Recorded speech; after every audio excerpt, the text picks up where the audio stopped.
Hey guys, Kakarot197 again. This time with a review of the 1/44 scale high-grade Future Century Death Army from the G Gundam anime series. And this model kit has been provided to me by the amazing people over at Hobbylink Japan. So if you want to buy your own Death Army, there is a link in the description down below. And man, the Death Army, also known as the Dark Army in the English dub, has one hell of a design. It's got those very punk-esque spiky armbands, it's got the giant shoulders, and then the head is like this interesting combination of a samurai helmet and the German Pickelhaube. Not to mention the very unique mono eye, which is basically the complete opposite of what the Zaku mono eye is. Instead of the eye itself lighting up, it is the rest that lights up, giving it this really unsettling kind of bloodshot eye look, which is only made worse when you go for the caffeine-induced eye option. And speaking about the eyes, those are also the only two stickers that you will need for this model kit. And rather than having two pieces that you have to choose from, it's actually on one single piece that you can simply turn around by scalping him, then removing it, turning it around, and putting it back in place. The reason that you do have to scalp him is that in order to move the eye around, there is a tab at the bottom, and there are two tracks that the tab fits in. And there is some more good news about the eyes for people who like painting. The eyes are actually molded onto the plastic, making painting them significantly easier. And I have some more good news about the construction of this thing. It's basically what we have come to expect from a modern day high grade. Most of the seam lines are hidden, a few are still visible, and unfortunately for the Death Army, two of them do stick out a little bit. One spike per arm does have a rather unsightly seam line. Then moving on to the accessories, or maybe I should say, the accessory, because this is everything that we're getting in terms of weapons. The appropriately named club-shaped beam rifle. And while I can't say that they're wrong, it's also a very simple design. Two halves slapped together with a tip on top of it. Fits into either hand really well. One thing to keep in mind is that because of the shape of the butt of the rifle, it can be a bit awkward for posing, but fortunately the hands are super articulated, really helping with the posing of this thing. And of course, because this thing is shaped like a club, you probably also want to use it like a club. And for that, we get only a right holding hand with a peg, and then on this side, we have a hole that allows that holding hand to grab onto it really well.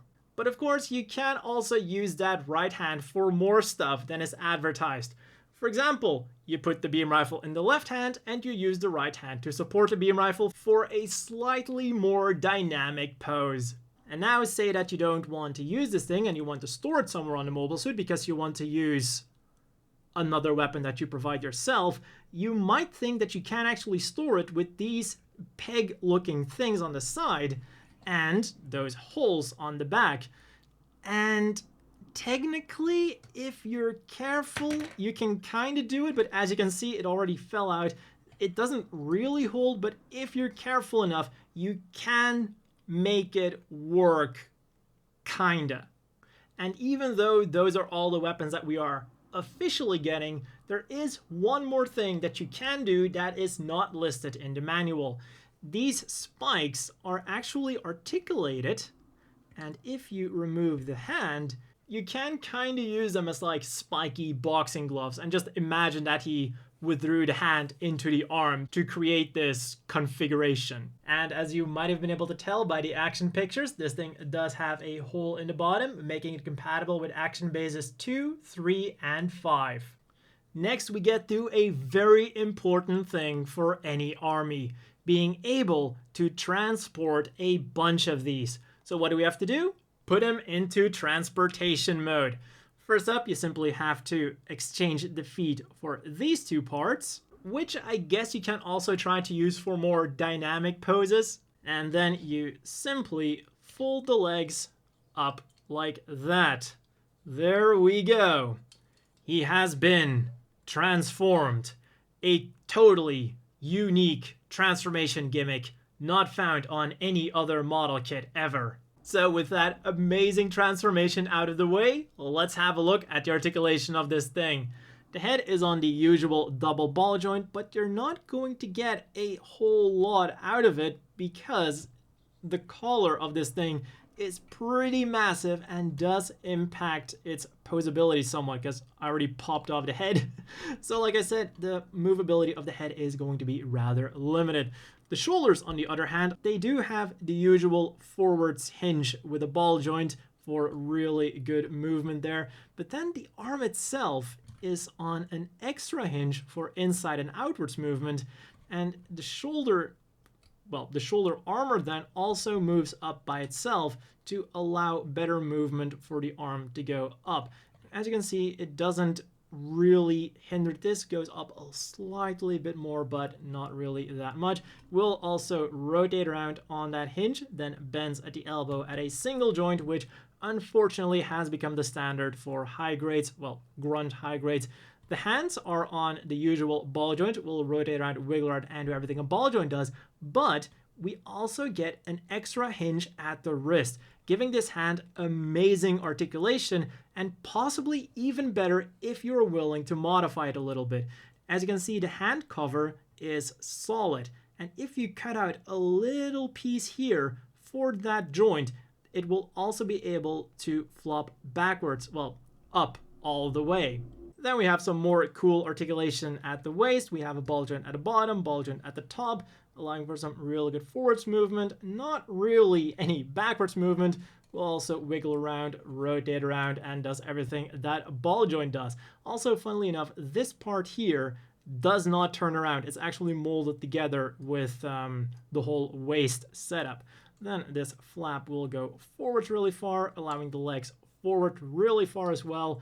Backwards, there's not really any back skirt. Oh, my back skirt armor has gone inside. So the back skirt armor will go up nicely and backwards really far. Then it will also go outwards really far.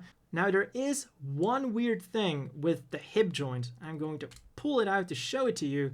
It has a ball joint instead of a peg connecting the hip to the rest of the leg. There's no real benefits that a ball joint offers you on that particular joint, and in fact, it makes the leg slightly loose. The only thing it really should do here is simply rotate around, which a peg could have done perfectly fine. Then the knee is only on a single joint, but we do still get some nice movement out of it, although I still would have liked to see a double joint there as we usually get.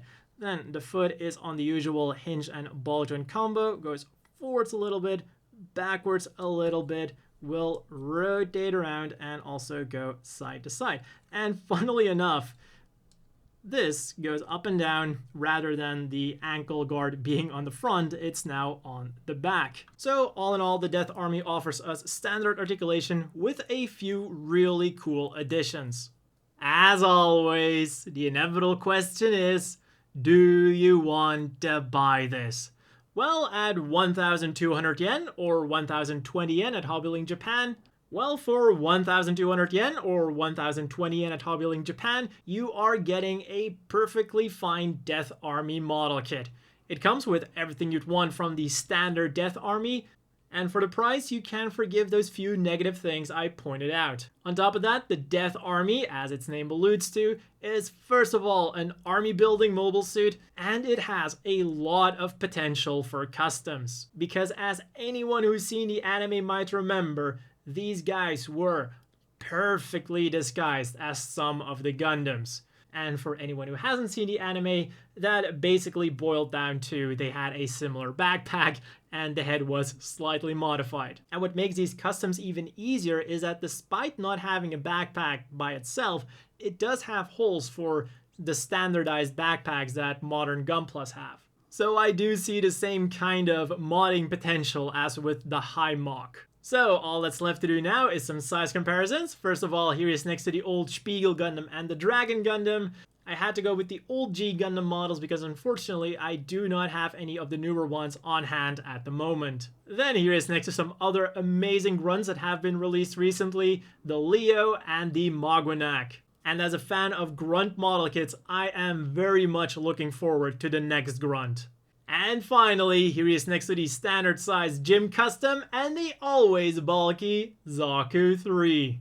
And you know, despite the G Gundam units being rather small, I do have to give it to the Death Army. It is a relatively bulky machine for the series. And that's all for this video. As always, a big thank you to the Patreon supporters and Hobbylink Japan for providing me with this model kit. I hope you all have a great day, and I will see you all next time.